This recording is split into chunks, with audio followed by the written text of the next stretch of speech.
Qu'est-ce que l'événementiel ? Je vous dirais, l'événementiel, ça n'est pas l'événementiel. L'événementiel, c'est l'expérientiel. C'est la capacité à créer des expériences, à générer des émotions pour tous les publics d'une marque, d'une entreprise, d'une institution. L'événementiel, c'est la capacité à créer des expériences. Et pour cette raison, c'est un métier où il y a énormément de débouchés. Vous pouvez devenir créatif dans l'événementiel, vous pouvez devenir planeur stratégique, inventer des stratégies, vous pouvez être manager, chef de projet, piloter des productions d'événements, vous pouvez être responsable de production, responsable de logistique. Et l'événementiel, c'est un métier en plein boom. Donc vous pouvez être dans une agence, vous pouvez être dans une entreprise, vous pouvez être dans une institution, vous pouvez être dans un lieu. L'événementiel, il y en a partout. Parce que c'est la capacité à créer ce fameux lien social dont on a tous besoin. Et je dirais une chose, c'est que si vous choisissez de rentrer dans l'événementiel, il faut que vous ayez une chose, c'est la passion. Parce que l'événementiel, c'est un métier de passionné. Les relations médias, c'est l'ensemble des techniques de communication qui permettent de faire passer un message auprès de cibles. Vous êtes une entreprise, une personne, une marque et vous souhaitez communiquer auprès du grand public. Et bien pour cela, on met en œuvre des techniques de communication englobées dans une stratégie de communication pour révéler votre image, votre message auprès d'un public ciblé. Travailler dans les relations médias, c'est accéder à 3 types de métiers. Attaché de presse, donc gérer les relations entre l'entreprise pour laquelle vous travaillez ou la personne et les journalistes. C'est faire de l'événementiel, être chef de projet, donc c'est une version très opérationnelle, organiser un événement de A à Z pour justement faire vivre un message. Et enfin, les stratégies digitales, c'est trouver les bons canaux sur les réseaux sociaux pour faire passer véritablement ces messages, toujours au sein d'une stratégie de communication, trouver les influenceurs qui vont porter ce message, bref, créer une communauté, que ce soit relations presse, événementiel, digital, les métiers de la relation média, c'est véritablement se créer une communauté auprès d'un plus grand nombre. Qu'est-ce qui se cache derrière ce terme barbare, la production audiovisuelle ?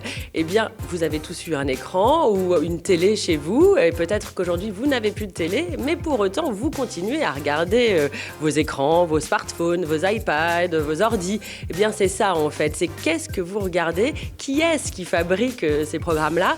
Donc, vos usages ont changé. Alors, qui produit ça ? Qui produit toutes les séries Netflix que vous aimez, les vidéos de Combini ou de Brut ? Eh bien voilà, c'est des nouveaux métiers qui viennent de se créer. Enfin maintenant, ça fait quelques années, ça s'affine.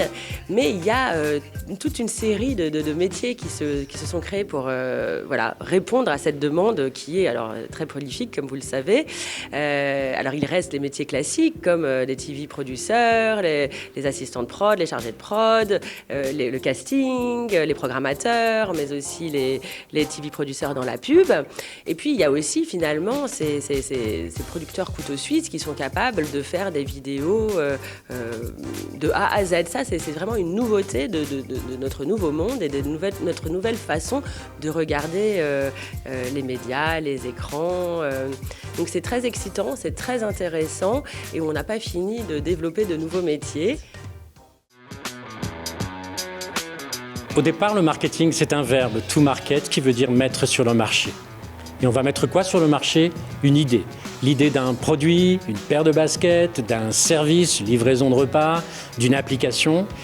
Et on va s'assurer qu'elle répond à la demande, aux attentes des consommateurs. Mais on va aussi s'assurer qu'elle apporte une valeur ajoutée par rapport à ce qui existe.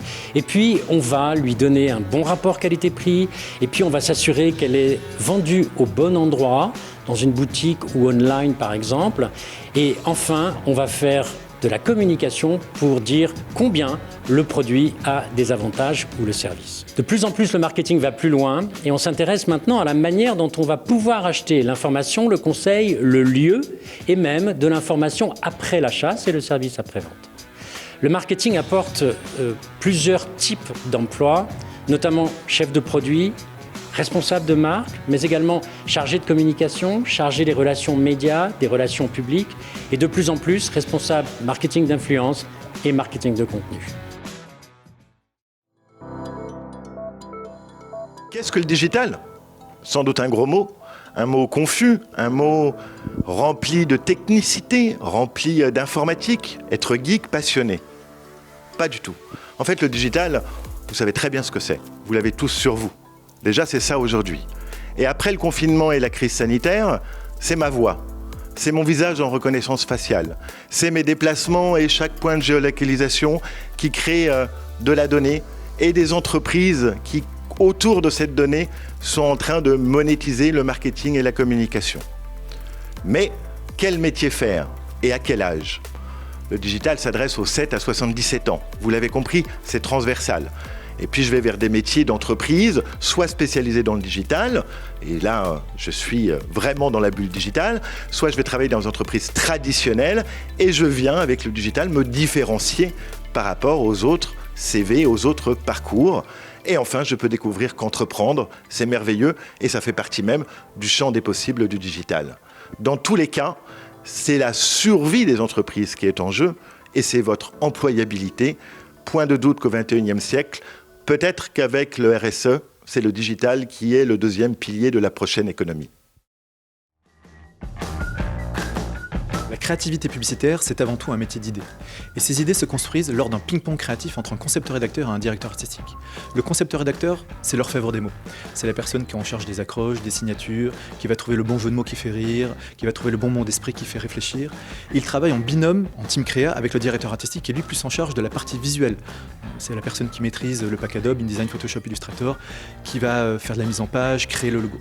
Et ces deux personnes travaillent en étroite collaboration avec le planeur stratégique qui, lui, est plus en amont du team créatif. C'est une personne, si vous voulez, qui est en veille permanente sur un maximum de sujets possibles, qui analyse les tendances du marché, qui analyse les stratégies de marque et qui, grâce à son œil aiguisé, va donner le bon input, le bon insight, la bonne phrase qui va permettre aux créatifs de réfléchir et de trouver de très belles campagnes. Si vous voulez, c'est la personne qui met la petite graine dans le cerveau des créatifs qui va germer en magnifiques campagnes de communication que vous voyez sur les murs ou sur vos écrans.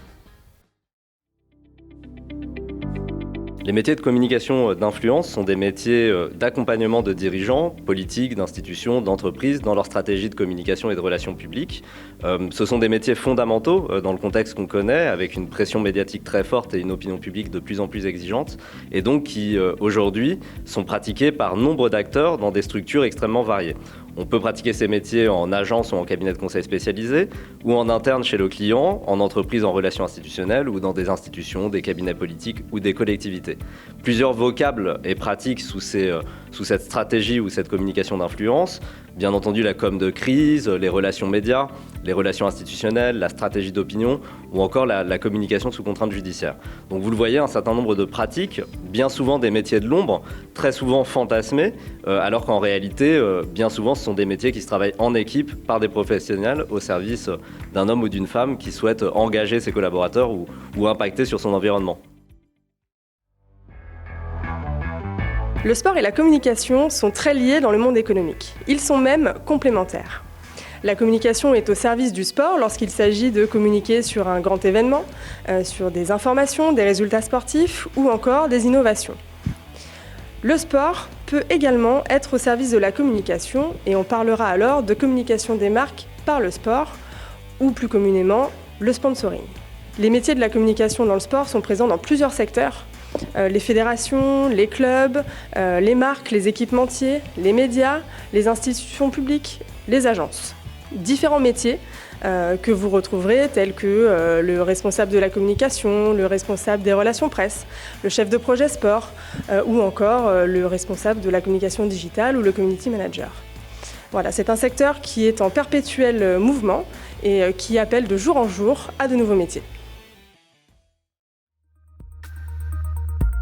La communication interne est en pleine évolution avec d'un côté des métiers qui disparaissent, par exemple ceux qui concernaient l'information interne, mais aussi plein de nouveaux métiers qui apparaissent autour de ce qu'on appelle l'expérience employée, avec des sujets sur la marque employeur, comment est-ce qu'on aligne l'expérience que vit un salarié en interne avec l'image qu'on veut projeter à l'externe, des sujets comme la construction de raisons d'être, de plans stratégiques qui sont plus uniquement financiers mais qui doivent être aussi inspirationnels et en cohérence avec la responsabilité sociale de l'entreprise.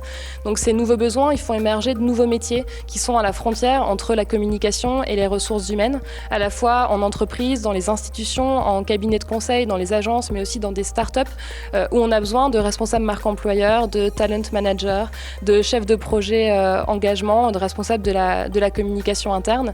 Donc c'est plein de métiers qui sont en pleine mutation et qui ouvrent de nouveaux horizons passionnants.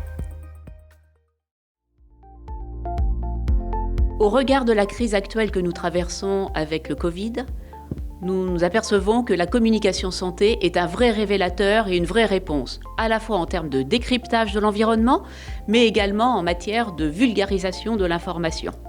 Et donc, exercer un métier dans la communication santé est fondamental à ce jour. Nous pouvons en fait imaginer un certain nombre de métiers, que ce soit directeur de la communication au sein d'une entreprise privée, mais aussi au sein d'une institution sanitaire, mais également être plus spécialisé, tel que community manager en santé, attaché de presse en santé, ou exerçant le métier d'influence et d'affaires publiques en santé.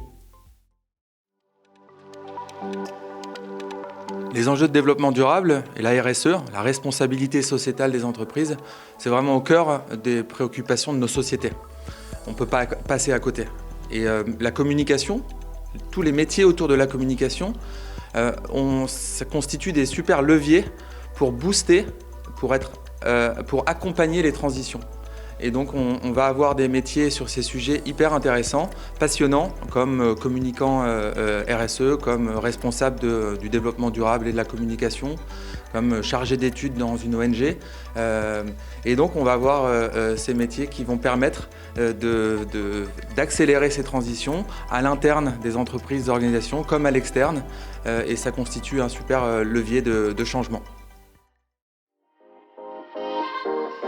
Réinventer les codes en évoquant l'histoire de la marque et son héritage, sans oublier le volet RSE, telle est la mission des communicants dans le luxe aujourd'hui. Un live Instagram d'Angèle pour Chanel, un défilé de mode sur Animal Crossing pour Balenciaga, Fendi et Dior, un Rolex Challenge sur TikTok. Et oui, la communication dans le luxe innove et se diversifie. Avatarisation, gamification, le virtuel, la réalité augmentée, les podcasts, ce sont des pratiques qui s'invitent dans les stratégies de communication des plus grandes maisons du luxe, tous secteurs confondus. Ces pratiques vont compléter et complexifier des métiers traditionnels dans le luxe, tels les relations presse et les relations publiques, l'événementiel, évidemment la communication digitale, mais aussi la publicité, la communication interne, le sponsoring, etc. De point de vue plus général, communiquer dans le luxe, c'est accompagner et mettre en valeur des talents, des savoir-faire uniques, des produits et des services d'exception. Travailler la communication dans le luxe, c'est au quotidien créer du rêve et des émotions.